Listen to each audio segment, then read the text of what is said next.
What's up, Kings? Michael A. Blunt here, executive mindset mentor and founder of the Executive Mindset School. Today, I'm reacting to Rich Men versus Poor Men, I'm Happy, and breaking it down through the lens of elite performance, identity transformation, and strategic psychological reprogramming. If you're serious about leveling up your identity, 10xing your wealth, and maxing out your full potential, this one's for you. Let's dive in. We have a background similar. You know what? Like, I think America is such a big country that you cannot just generalize that rule all over the country. Like, there, small cities, small towns with different cities, different states, everything that changes like fast.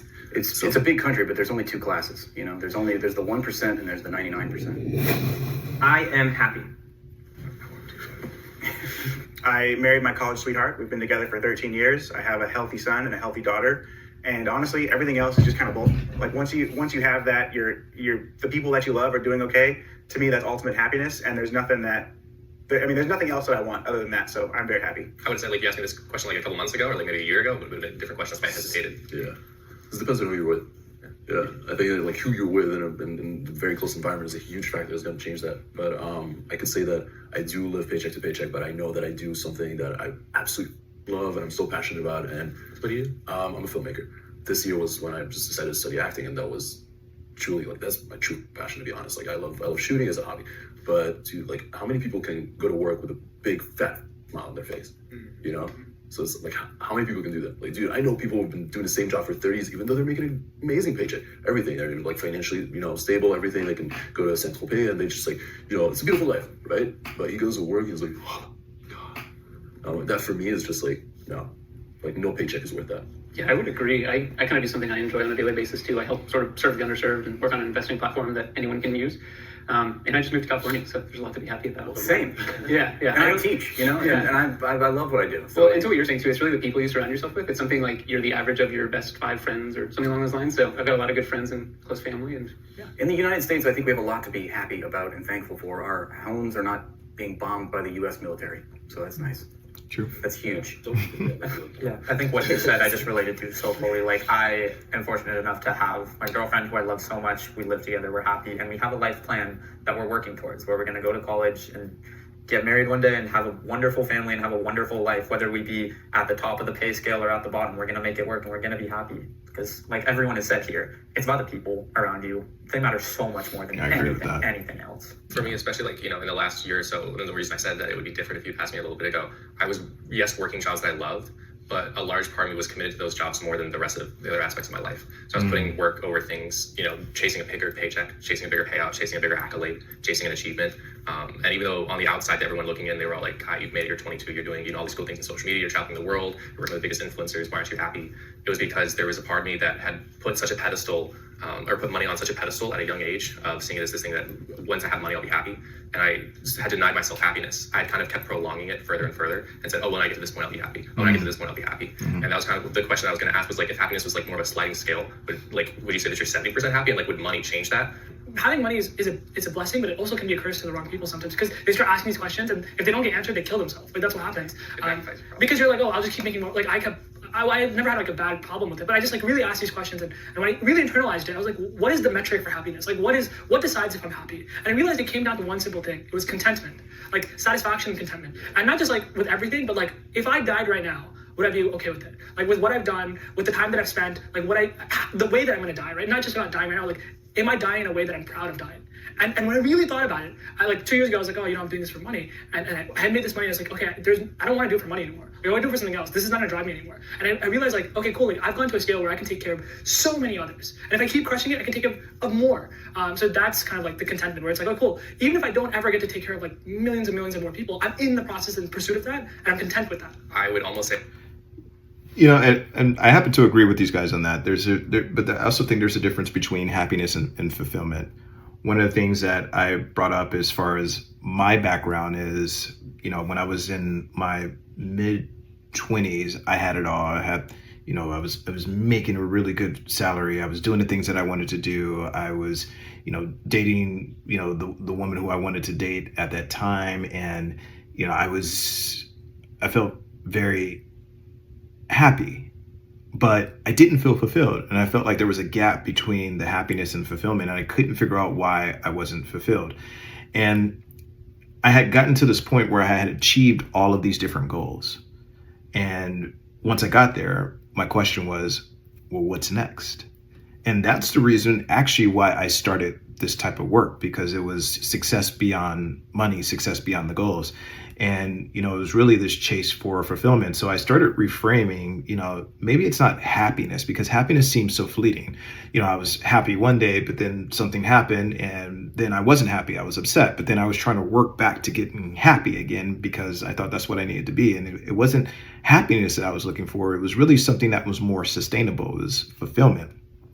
And that fulfillment came with purpose, and that purpose came with, the value that I was providing, but also the things that I was getting back from that value: more time, more love, more family, more community, more physical, mental, and emotional health.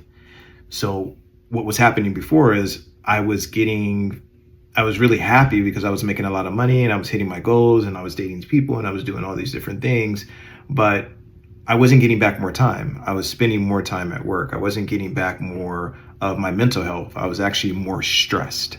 I wasn't getting back more of my spiritual health. I didn't know about meditation and all these different things before. I would go to the gym, but that was taking care of me physically, but it wasn't taking care of me, emotionally, where, I thought about therapy or any of those type of things, or getting that type of help that I needed in order to really flesh out my ideas, my emotions, and my expand my consciousness. So when I'm listening to this, that's the first thing that comes to my head is, happiness versus fulfillment. And then when I was listening to this guy's story, it was kind of more of the same thing. That I was happier back when I was working at Chick-fil-A and being a paintball referee. Sure, there were financial problems, but there's a part of me that didn't feel burdened down by the weight of, supporting so many other people. There is that, responsibility when you become higher up in society and you have more people to report underneath you and there's more people to rely on you for their well-being and their money, but you have more responsibility. Where I do miss that part. I'll sit in bed some days and be like, man, I remember when life was so simple. And so it's those things that get taken for granted that I wish I would have learned when I was younger, and that maybe would have had me push less hard to earn more because I thought that it was going to fix my problems rather than work on fixing myself first. I'm actually glad that the both of y'all spoke before I did, because I resonated with that so much though, man. It was, when I had the bulk of my money, right? I get a shit ton of weight. I didn't have to do shit. I'll just wake up to money. You know what I mean, right? I was real my ex, we was living together, and she used to say all the time, there was times when I was laying, I gained a whole bunch of weight. I couldn't even see myself pee, bro. It was mad. Legit. And my ex was like, baby, you gotta get out your ass, go do something. And I was like, yo, I ain't gotta, I don't have to do nothing. We good. You know what I mean? But the whole thing was, I remember one day, my ex taught me about macronutrients, and then I was able to get in the best shape of my life. And that made me happy. Then she took us to a salsa class. I've been dancing salsa for the last 4 years. I found purpose in that. And my happiness more so comes from the purpose of doing things. Yes. You know what I mean, yes. Right? So although I don't have the bread that I used to have to do, I am content because I put myself out there and I make the most out of my situation.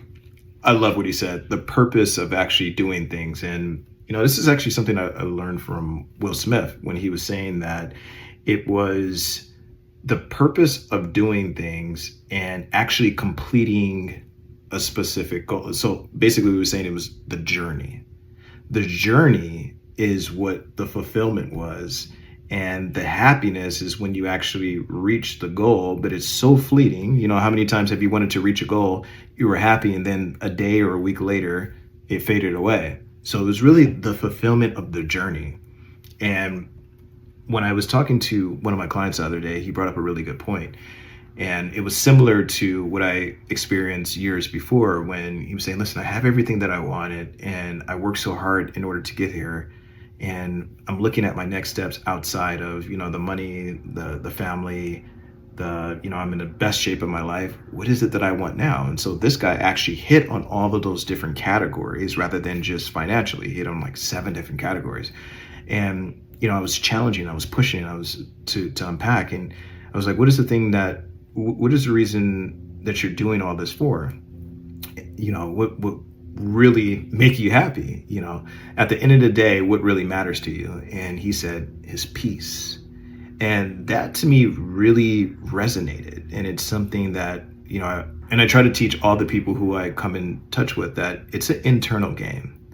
happiness, fulfillment, all those different things, it's an internal game. What they started talking about at the beginning of this video were all external things. Yeah, I have, my girlfriend this, and, I have the business, and I have my money, and I love what I do, and all those different things.